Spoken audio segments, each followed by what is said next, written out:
acalorado ahorita, muy bochornoso con esto de la lluviecita. Vamos a abrir sus Biblias, por favor, donde tuvimos nuestra lectura el día de hoy. Libro de Judas. Seguimos con el libro de Judas. Fíjense, yo le estaba hablando con mi esposa acerca de esto hace unos momentos cuando veníamos para acá. Yo le dije, el pastor Moisés Contreras, dije, él acaba de estudiar Judas y él se tardó 6 meses. Y dije, y nosotros ya vamos en los versículos 14, 15, 16, ya casi más de la mitad y no han sido tanto tiempo. Y me dice mi esposa, es que no has dado muchos ejemplos, te han faltado dar ejemplos. Yo dije, bueno, pero sí es cierto, no he dado muchos ejemplos en cuestión a lo que es apostasía. Y ahorita veníamos de camino y dije, lo que me dijo es cierto, no he dado muchos ejemplos. Entonces esto me llevó a decidir qué es la serie que sigue después de esta. Vamos a estudiar una serie que se llama pseudoeclesiología, una palabra bien grandota. Pseudo significa falso, eclesía, iglesia. Entonces, pseudoeclesiología, las prácticas falsas de la iglesia. Ahora, esto es muy controversial, puesto que hay muchas iglesias cristianas que hacen prácticas falsas. Entonces vamos a ver eso. Y eso también es apostasía. Entonces sería como, la parte 2 de lo que estamos estudiando ahorita sigue siendo apostasía, pero ya desde un punto de vista más práctico. Ahora, ese libro Pseudoeclesiología, de hecho, es un libro que estudiamos en la maestría en el instituto. Y fue para mí un placer escribir ese libro. Lo escribí en conjunto con mi padre. Entonces mi padre escribió la mitad del libro, yo escribí la otra mitad. Entonces para mí fue un placer poder estar o ser coautor de ese libro con mi papá. Y eso es lo que vamos a estudiar aquí como una segunda parte de Judas, de este asunto de la apostasía. Y ahí hay muchos ejemplos. Entonces los ejemplos que no he dado en el estudio de Judas se van a dar en pseudoeclesiología. ¿Okay? Lo vamos a ver muy práctico. Muy bien, el tema de esta tarde, lo que estamos viendo en los versículos 14, 15 y 16 de Judas, básicamente el tema es el juicio reservado para los falsos maestros. Los apóstatas van a tener un juicio.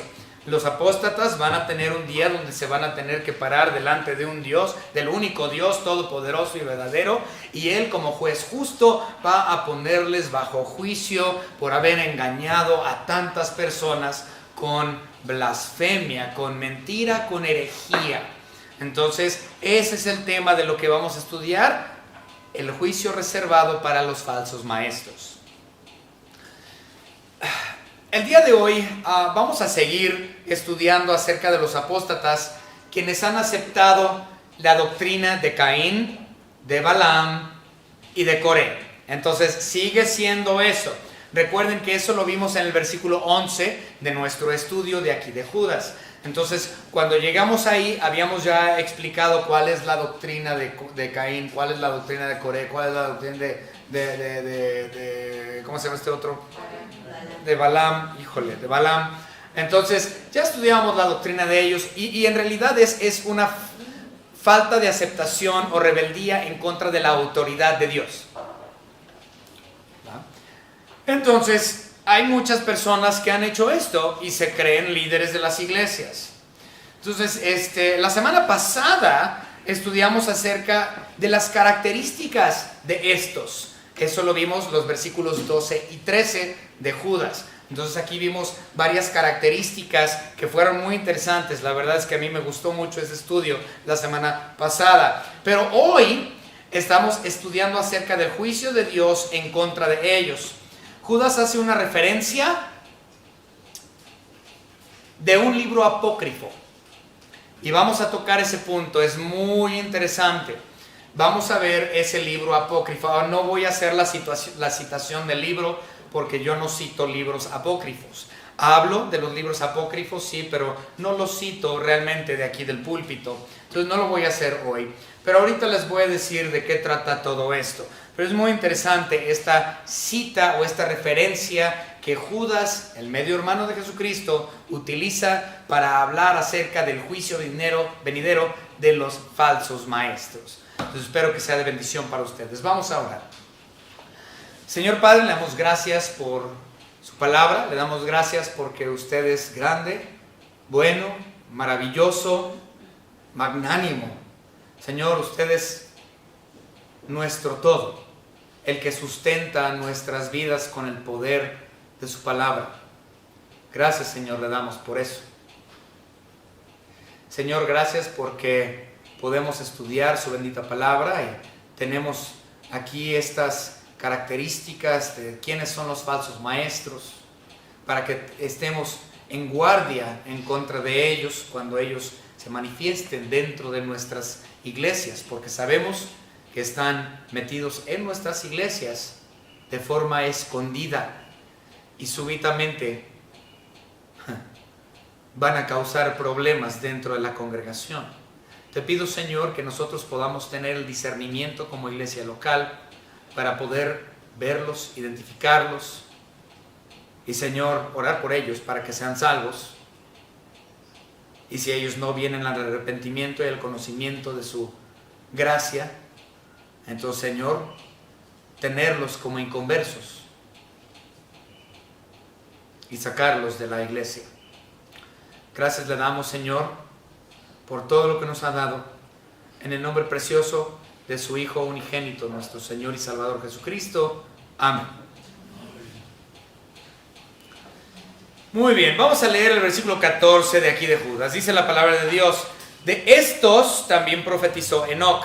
De estos, ¿a quién se refiere?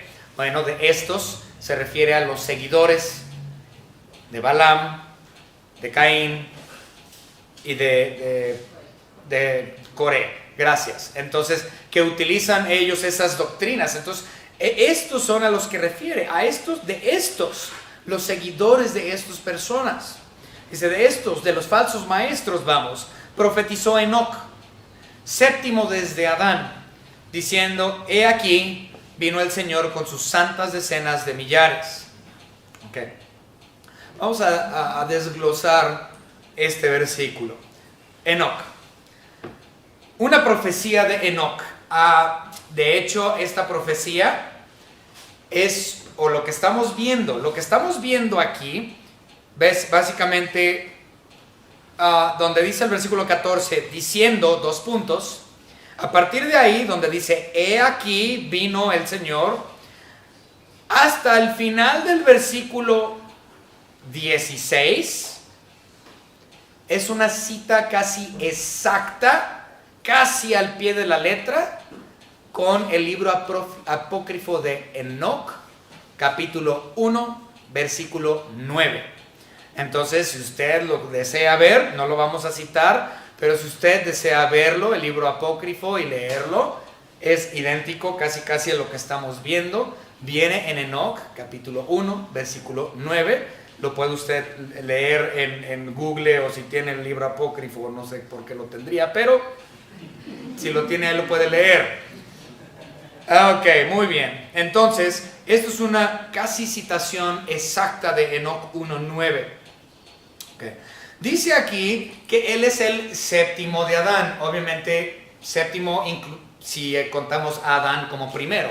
Entonces, Adán sería el primero y Enoc sería su descendiente número 7. De hecho, hay algunas personas que dicen que en efecto Enoc no es el séptimo desde Adán. Hay muchos que dicen eso, es muy común decir que no es el séptimo desde Adán, pero que la Biblia aquí lo menciona como el séptimo desde Adán por el orden en el que viene en la lista genealógica en la Biblia. Si nosotros vemos la lista genealógica así tal cual como viene en la Biblia y contamos, Enoc viene siendo el número 7. Pero hay muchos, es muy común argumentar que en efecto no es el séptimo, sino más adelante en la genealogía como un 12, 13, 14, por ahí así. Pero como la Biblia lo menciona como séptimo, entonces Judas, el medio hermano de Jesucristo, lo tiene anotado como séptimo. ¿Okay? Entonces vamos a ver dónde aparece la genealogía de Adán y hasta Enoc. Vamos rápidamente a Génesis.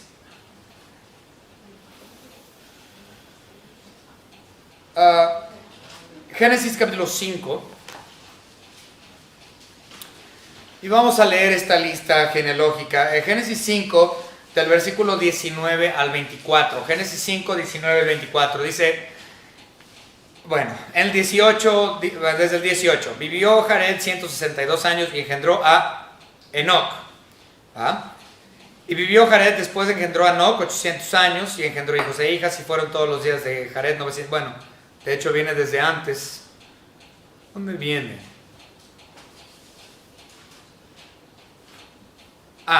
Bueno, de hecho viene desde el 5.3, ¿va? Génesis 5.3, y vivió Adán 130 años y engendró un hijo a su semejanza conforme a su imagen y llamó su nombre Set, que viene siendo el segundo de Adán.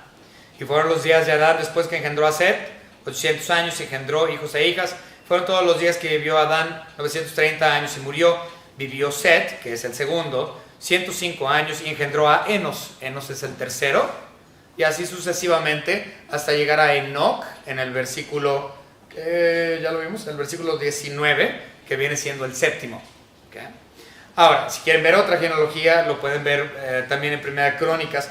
Creo que este es un poquito, si recuerdo bien, es un poquito más claro o más conciso. Es más directo, ¿verdad? Sí, exacto. Yo lo considero más directo, el de Crónicas. Entonces vamos a ver el de Crónicas y vamos a leer Crónicas capítulo 1, si este lo considero más directo que el otro, tiene menos rollos. Entonces, Primera Crónicas capítulo 1, del 1 al 3. ¿Okay? Primera Crónicas 1, 1 al 3. Ahí está clarísimo. Adán 1, Set 2, Enos 3, Cainán 4, Mahalalel 5, Jared 6, Enoc 7. Matusalén, Lamec, Noé, Sem, Cam y Jafet. Entonces, Enoc es el séptimo en la lista si contamos a Adán como el número 1. Pero nuevamente hay quienes argumentan que Enoc no es el séptimo, sino el 12º o 13º o algo así. Pero lo menciona Judas como el séptimo porque así viene en la lista, en la Biblia, en la genealogía de Adán. Entonces nosotros lo vamos a tomar así, como séptimo de Adán. ¿Okay? Muy bien. Enoc es una persona sumamente interesante y preciosa dentro de la Biblia. Nosotros podemos ver grandes cosas que sucedió con Enoc. Él caminó con Dios y Dios lo traspuso. Es decir, Dios se lo llevó vivo. Es decir, que Enoc es una de las dos personas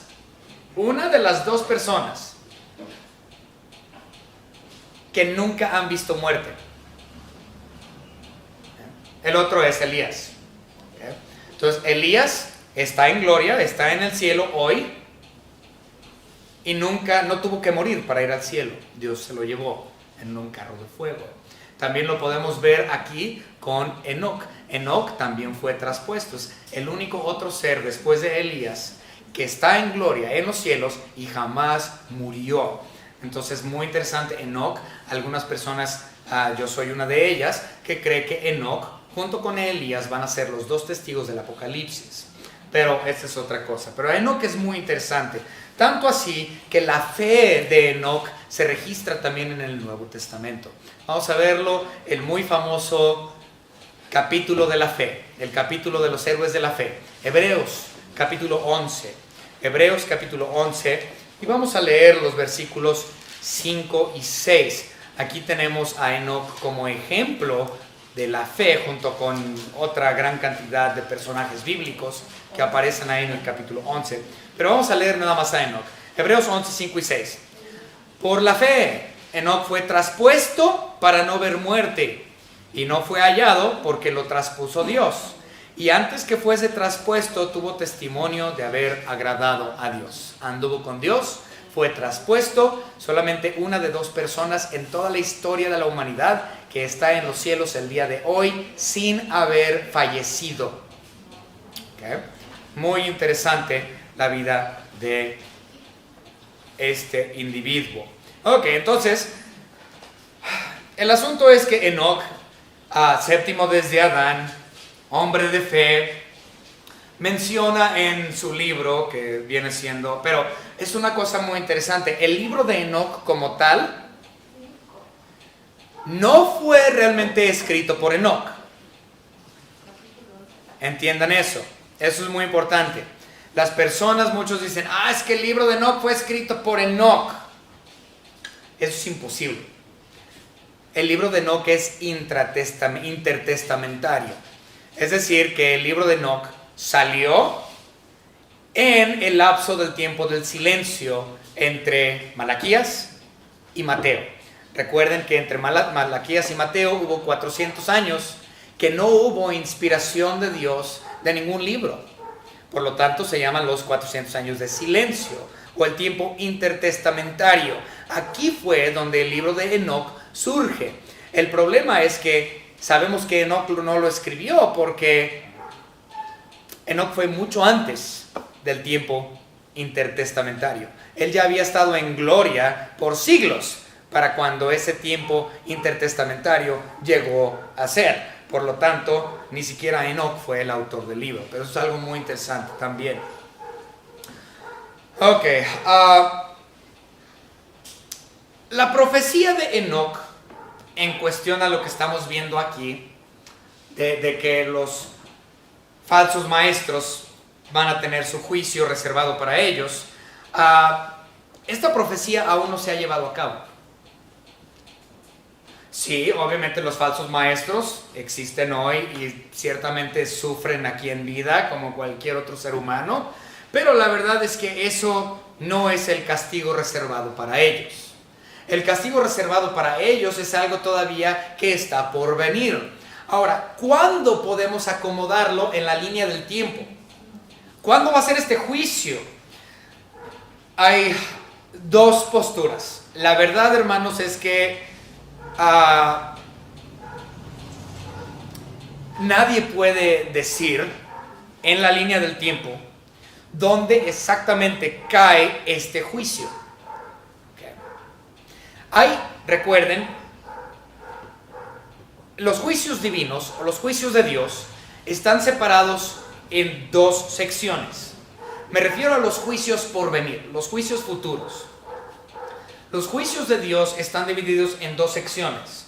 Número 1 es la sección de juicios exactamente al final de los 7 años de tribulación. Entonces terminan los 7 años de tribulación, Cristo viene a reinar. Cuando Él está reinando en su trono en Jerusalén, Él va a llevar a cabo una gran cantidad de juicios. Terminando esos juicios entra el reino milenial. ¿Va? Entonces, la primera etapa de juicios está al final de los 7 años, antes del milenio. ¿Va? Ese periodo pequeño de juicios. La segunda etapa de juicio es al final de los 1000 años. Entonces tenemos 7 años de tribulación, 7 años. Luego una sección de juicios y posteriormente a eso tenemos 1000 años del reino de nuestro Señor Jesucristo, y al finalizar esos 1000 años, otra sección de juicios, culminando con el juicio del gran trono blanco. El muy famoso juicio del gran trono blanco. Entonces, que es el juicio que termina todos los juicios. Entonces, en cuestión a la línea del tiempo, ¿dónde acomodamos estos juicios de los falsos maestros? ¿Los acomodamos al final de los 7 años de tribulación? ¿O los acomodamos al final de los juicios del milenio? En realidad, nadie sabe dónde van a caer estos. Mi postura muy personal, que obviamente no me pueden citar porque no es palabra de Dios, es palabra de Jerry. Sí, mi opinión muy personal es que los juicios en contra de los falsos maestros van a ser parte del juicio del gran trono blanco hasta el final del milenio. Porque recuerden que al final del milenio Va a haber corazones que van a ser engañadas, y ciertamente yo creo que van a surgir falsos maestros y falsos líderes al final de esa era. Obviamente, otra vez, esto es mi opinión, no lo dice la Biblia. La realidad es que nadie puede ponerle con versículos cuándo o en qué etapa de juicio va a ser llevado este juicio de los falsos maestros. ¿Okay? Con eso vamos a avanzar. Aquí en el versículo 14 dice la palabra: santos, decenas de millares. Esto habla de ángeles. ¿Va? Los santos, decenas de millares, habla de los ángeles de Dios. Aunque algunas personas también dicen que por la palabra santos o separados de, implica también que habla de la iglesia. La realidad es que hay la posibilidad, sí, ciertamente, de que esto incluya tanto a ángeles como también a creyentes elegidos, o sea, salvos, pues. Entonces, hay una posibilidad muy fuerte de que incluya a la iglesia y a los ángeles, aunque nuevamente la gran mayoría de los comentaristas, de los eruditos bíblicos, únicamente incluyen a los ángeles y excluyen a la iglesia. Vamos a ver un versículo en el Antiguo Testamento tocante a algo similar, donde vemos que juzgan los creyentes y juzgan los ángeles de forma unida. ¿Okay? Pero nuevamente, no estoy diciendo que sea la iglesia, porque el versículo que vamos a ver es del Antiguo Testamento, perteneciente a Israel, nada más. ¿Okay? Entonces vamos a verlo. Zacarías capítulo 14. Zacarías capítulo 14, y vamos a leer el versículo 5, hermanos. Zacarías 14, 5 nos dice lo siguiente: y huiréis al valle de los montes, porque el valle de los montes llegará hasta Asal. Huiréis de la manera que huisteis por... Este no es el versículo que estaba buscando.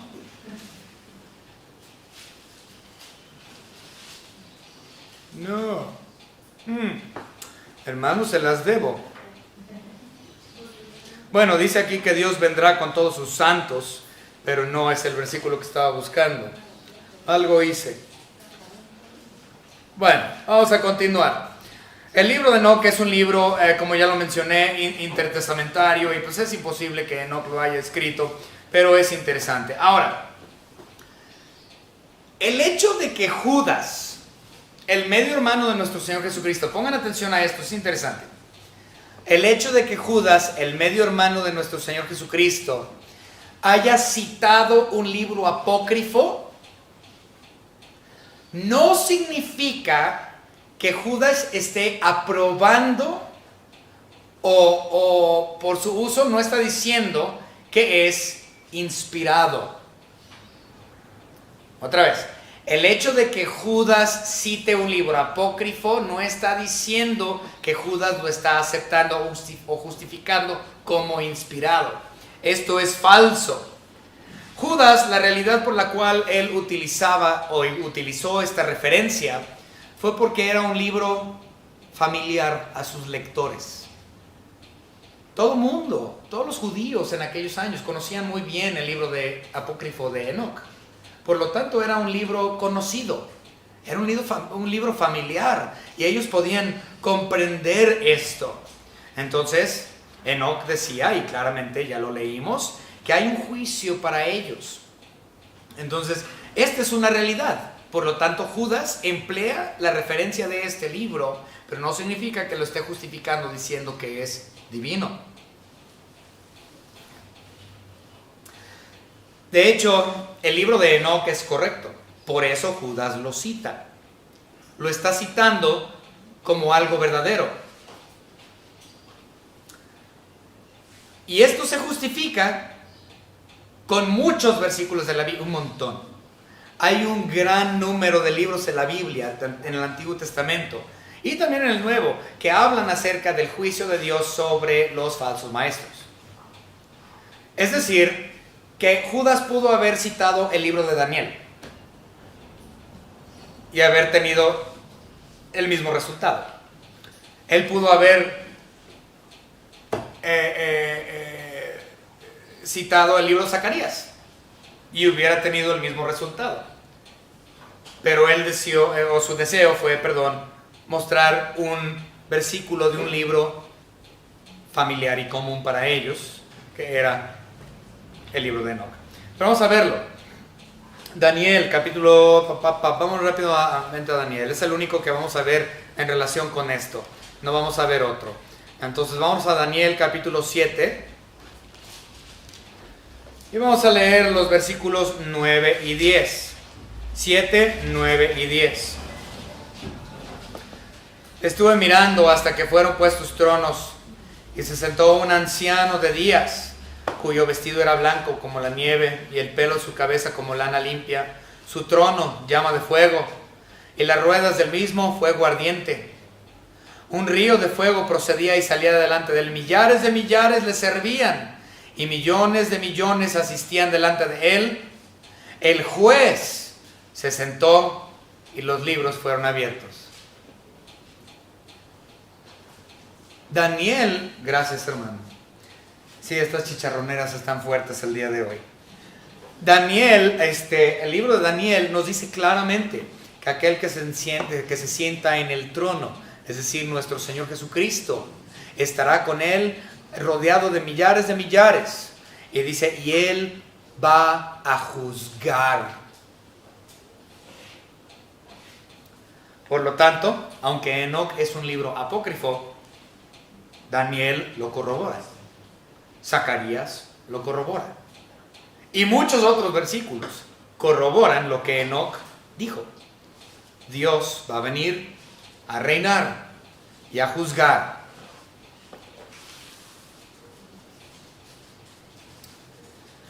Ahora quiero que observen ahí mismo en nuestra lectura, Judas capítulo 14, dice, el Señor vino. Tiempo pasado, ya hemos hablado de esto. Esto no ha acontecido, el juicio aún no ha sido, pero viene en tiempo pasado. Recuerden, ya lo he explicado muchas veces, esto se llama el tiempo profético o tiempo aoristo. Aquí en español tenemos en nuestra literatura tiempo pasado, tiempo presente y tiempo futuro. En hebreo y en griego tienen tiempo pasado, tiempo presente, tiempo futuro y tiempo profético o tiempo aoristo. Y cuando habla el griego o el hebreo del tiempo aoristo o el tiempo profético, siempre es en tiempo pasado, porque lo da por hecho de que lo futuro va a ocurrir. Es tan inminente que lo pone en tiempo pasado. ¿Okay? Ya hemos hablado de eso. Entonces el Señor vino tiempo pasado, pero realmente es tiempo aoristo. Ahora sí, vámonos con el versículo 15. Dice, para hacer juicio contra todos y dejar convictos. Ahora, hay convictos, no se refiere a convencer de pecado y de juicio. Es decir, no es una convicción para salvación y arrepentimiento, sino que es una convicción en el infierno. Es el castigo eterno. No es que sea convencido, sino convicto de reo, de prisionero en el infierno mismo. ¿Okay? Entonces vamos a leerlo nuevamente. Para hacer juicio contra todos y dejar convictos a todos los impíos de todas sus obras impías que han hecho impíamente y de todas las cosas duras que los pecadores impíos han hablado contra él. ¿Vieron una palabra recurrente ahí? Impíos. Impiedad. Esta palabra es utilizada en otras ocasiones aquí en Judas. No solamente aparece 4 veces en un solo versículo la palabra impío o impiedad, sino que también lo podemos ver en el versículo 4 y en el versículo 18, utilizando esa misma palabra, impío. ¿Por qué? Porque eso es lo que es un falso maestro, es un impío, es un asco, es sucio, es hereje. De hecho, es blasfemo. Y por su impiedad va a ser puesto bajo juicio. Solo para que lo sepan, Se me hizo interesante. Hay algo de juego de palabras con la palabra impiedad y la palabra piedad. Impiedad y piedad. También es similar, obviamente, en nuestro idioma, pero se me hizo interesante. La palabra impío en el griego es asebes. Asebes. ¿Okay? Y la palabra pío, es decir, el impuesto, el opuesto, no impuesto, el opuesto a impío, obviamente es pío, una persona piadosa. Y la palabra griega para eso es eusebes. Entonces tenemos asebes, que es impío, y tenemos eusebes, que es pío o piadoso. Y por si se les hace conocido la palabra eusebes, de ahí salen los hombres que se llaman eusebios. Entonces los eusebios son piadosos. Ok, muy bien. Entonces eso se me hizo interesante. Entonces hay que hacer hincapié en que el líder falso, el falso maestro, el apóstata es un impío y va a haber juicio. ¿Cuándo? Si después de los 7 años de tribulación o si después del milenio, no sé. Pero es un hecho de que va a suceder. Tanto así que está hecho la profecía en tiempo auristo. Es un hecho que va a suceder. ¿Cuándo? No sé, pero va a suceder. Son impíos. Versículo 16.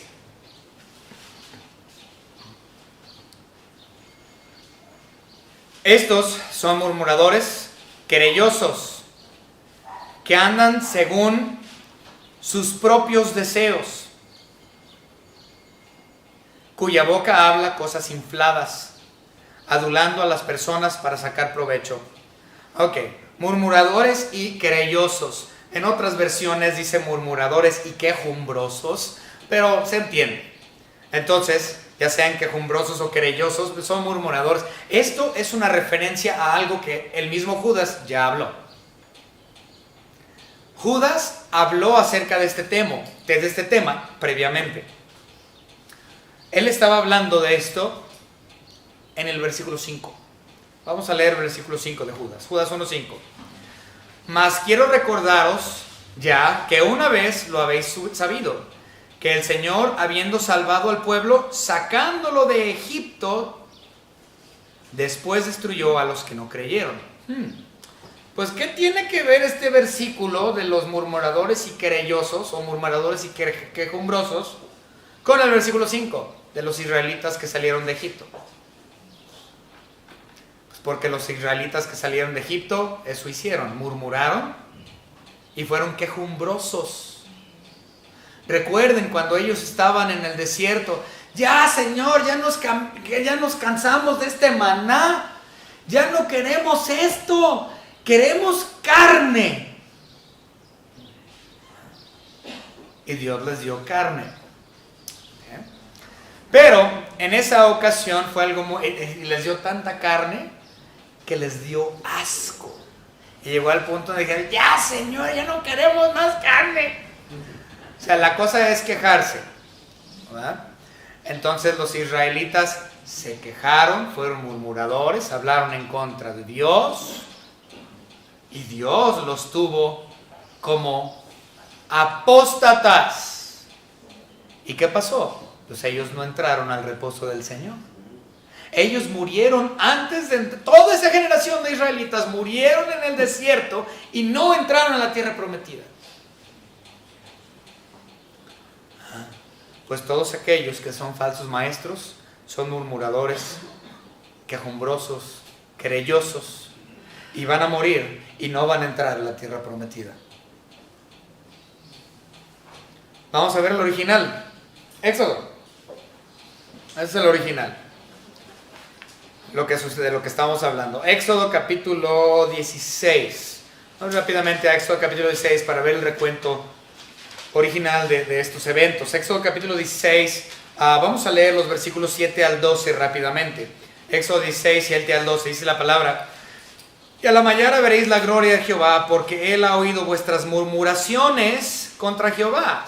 Y eso es lo que estamos hablando aquí. Eran murmuradores, quejellosos, quejumbrosos, porque nosotros ¿qué somos para que vosotros murmuréis contra nosotros? Digo también Moisés, Jehová os dará en la tarde carne para comer, en la mañana pan hasta saciaros, porque Jehová ha oído vuestras murmuraciones con que habéis murmurado contra él. Porque nosotros, ¿qué somos? Vuestras murmuraciones no son contra nosotros, sino contra Jehová. Y dijo Moisés a Aarón, di a toda la congregación de los hijos de Israel, acercaos a la presencia de Jehová, porque él ha oído vuestras murmuraciones, obviamente quejas y todo lo demás.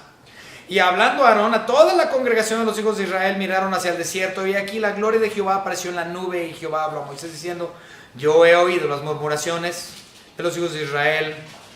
Háblales diciendo, al caer la tarde comeréis carne, por la mañana os saciarás de pan, y sabrás que yo soy Jehová vuestro Dios. El tiempo de la murmuración.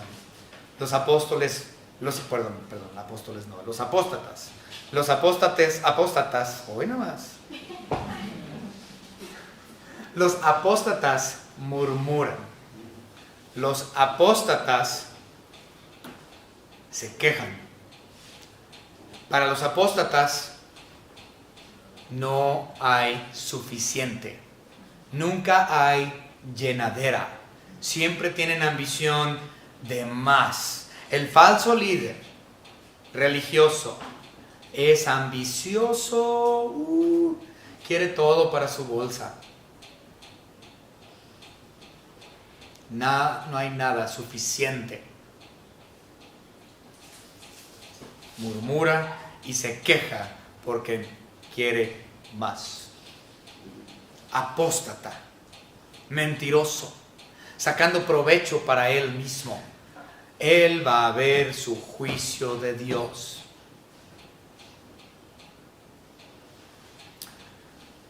Versículo 16, con este vamos a terminar. Estos son murmuradores querellosos que andan... esto ya, ¿no? Que andan según sus propios deseos, cuya boca habla cosas infladas. Aquí está. Sí, hablan cosas infladas, adulando a las personas para sacar provecho. Aquí en México decimos, les hace la barba. Sí, el líder falso que está detrás del púlpito le hace la barba a la gente que se congrega, especialmente a los influyentes. Sí, si tú tienes un negocio y tienes billuyos y el pastor llega con ustedes y les hace la barba, pero con ganas, y sepan que el pastor anda mal. Un verdadero líder no les va a hacer, un líder religioso que no es apóstata, no va a hacerles la barba para agradarles, para caerles bien, para que ustedes suelten la cartera. Es obvio, clarísimo aquí.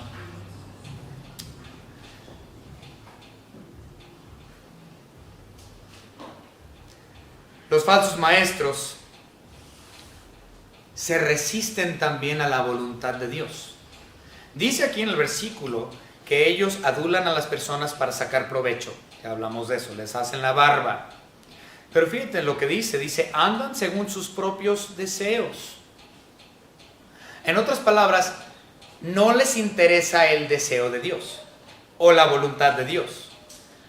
Tienen un interés de cero en cuestión a la voluntad de Dios. Lo que ellos quieren hacer es llenar sus carteras y hacer su propia voluntad. Es clarísimo lo que dice aquí. Son murmuradores, querellosos o ambiciosos que no tienen llenadera, que andan según sus propios deseos. Es decir, nada más les interesa su voluntad, la voluntad de Dios no. Cuya boca habla cosas infladas, haciéndole la barba, adulando a las personas para sacar provecho.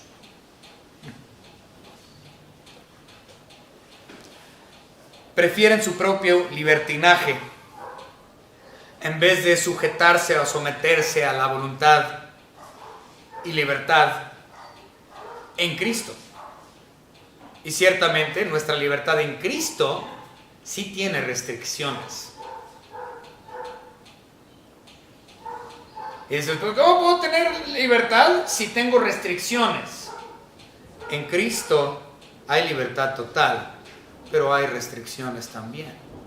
Y estos falsos maestros no quieren sujetarse a las restricciones en la libertad de Cristo Jesús. Ellos quieren su propia libertad fuera de la libertad que tenemos en Cristo. Y ese de hecho es un tema muy interesante, el cual podríamos hacer 2-3 semanas nada más de ese tema. Okay. Pero vamos a ver, vamos a Segunda de Pedro rápidamente. Segunda de Pedro, nada más unas hojitas atrás de donde estamos. Segunda de Pedro, capítulo 2, y vamos a leer el versículo 18. 2:18 dice lo siguiente: pues hablando palabras infladas y vanas, seducen con concupiscencias de la carne y disoluciones a los que verdaderamente habían huido de los que viven en error. Espero que hayan puesto atención a ese versículo. Dice ese versículo básicamente que los falsos maestros vuelven a seducir a aquellos que habían huido del error.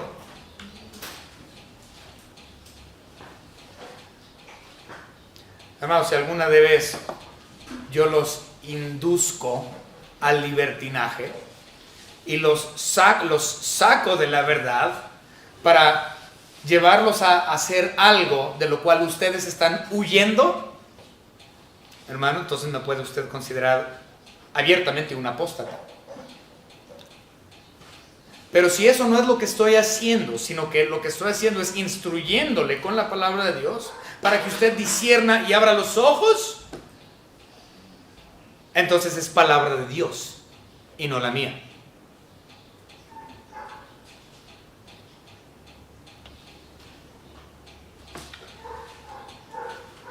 En cuestión de adular a la gente para obtener beneficio, hermanos, lo hemos visto. La verdad es que ninguno de nosotros está ciego.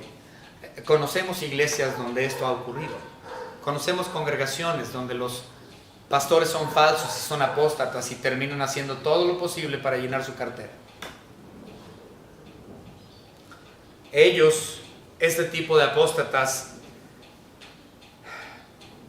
muestran parcialidad hacia las personas con dinero. De hecho, hay otro libro en la Biblia que nos habla acerca de estos falsos maestros, de esta parcialidad que hay para con la gente con dinero dentro de las congregaciones. Y ciertamente lo vamos a ver. Santiago, el libro de Santiago, capítulo 2, versículos 1 al 4. Santiago 2, 1 al 4. Hermanos míos, que vuestra fe en nuestro glorioso Señor Jesucristo sea sin acepción de personas. En otras palabras, no puede haber parcialidad. No puede existir la parcialidad. Sin acepción de personas. 2. Porque si en vuestra congregación, es decir, si en tu iglesia local, entra un hombre con anillo de oro y con ropa espléndida, o sea, el rico, ¿no? Y también entra un pobre con vestido andrajoso, y miráis con agrado al que trae la ropa espléndida y le decís: siéntate tú aquí en buen lugar. Y decís al pobre: estate tú ahí en pie, o siéntate aquí abajo a mi estrado. Quédate parado porque tú eres pobre. No, pero si tienes billetes, vente aquí en el lugar de honor. Sí, es básicamente lo que está diciendo. Entonces, sí hay pastores que muestran parcialidad hacia las personas que tienen dinero. Este es apóstata.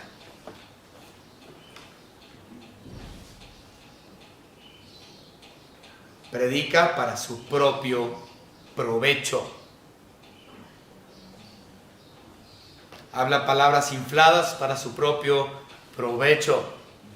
Le hace la barba al que le tenga que hacer la barba, porque él es insaciable y no tiene llenadera. Él va a tener un juicio delante de Dios. Tanto es esta la realidad que esto mismo se vuelve a enfatizar, o ya se enfatizó, perdón, en el versículo 11. Esa es la doctrina de Balaam. Vamos a verlo. Ay de ellos porque han seguido el camino de Caín y se lanzaron por lucro en el error de Balaam. Los que utilizan las cuestiones espirituales para su propia ganancia. Pero ¿saben qué, hermanos? Estése tranquilo. Porque un día va a haber un día de pago. Un día ellos se van a parar delante del Dios nuestro y van a tener que dar cuentas por sus acciones, porque no están bajo la gracia de Dios, y van a ser juzgados de acuerdo a sus obras y no por la gracia, porque no la tienen. ¿Y saben dónde van a terminar? Por sus obras van a terminar en el infierno. Ahí es su juicio eterno.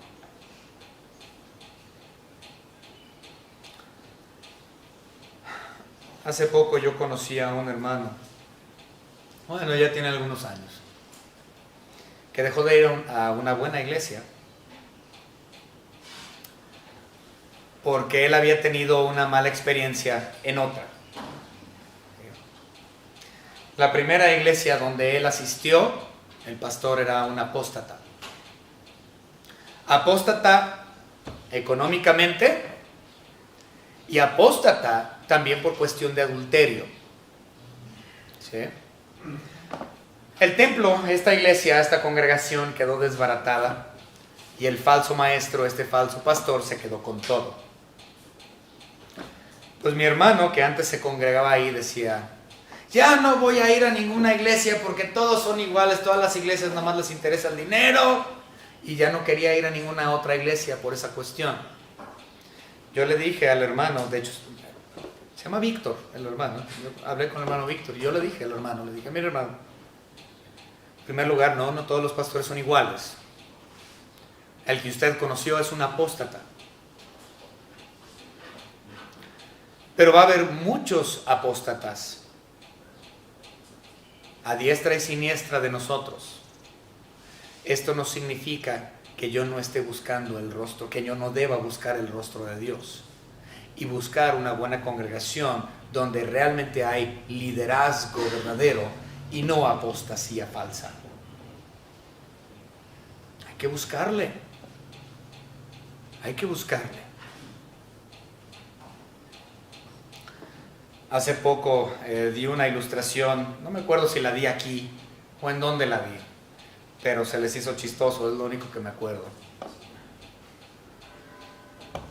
La ilustración es esta: hay gente que viene a la iglesia y que deja de venir a la iglesia porque dicen: es que ya no quiero ir porque hay hipócritas ahí. Ya no quiero ir a la iglesia porque el pastor solamente pide dinero.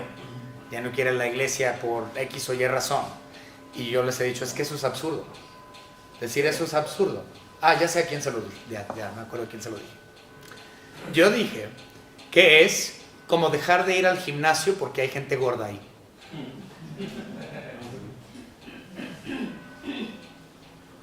Es absurdo. Sí, decir que ya no voy a la iglesia porque en la iglesia hay hipócritas es equivalente a decir: ya no voy al gimnasio porque hay gente gorda.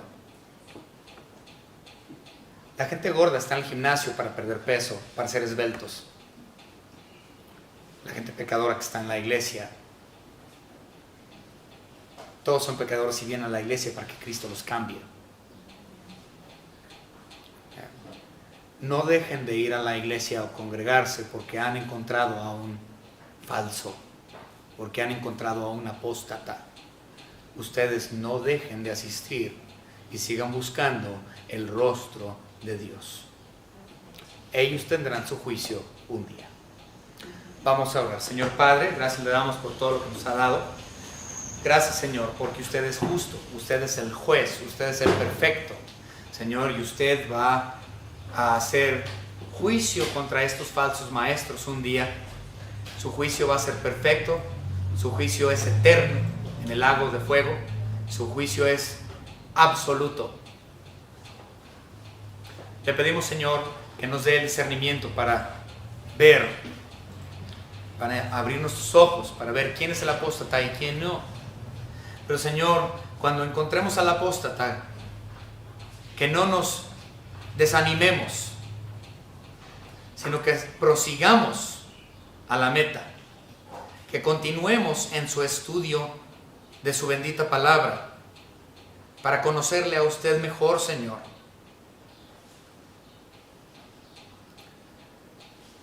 Sabiendo que en cuestión a los apóstatas usted va a tener su juicio. No hay nada por lo cual yo tengo que preocuparme, porque vendrá el día de pago de ellos un día. En el nombre precioso de nuestro Señor Jesucristo, Dios, juez, Rey, Salvador y Dueño, se lo pedimos, Señor Padre. Amén.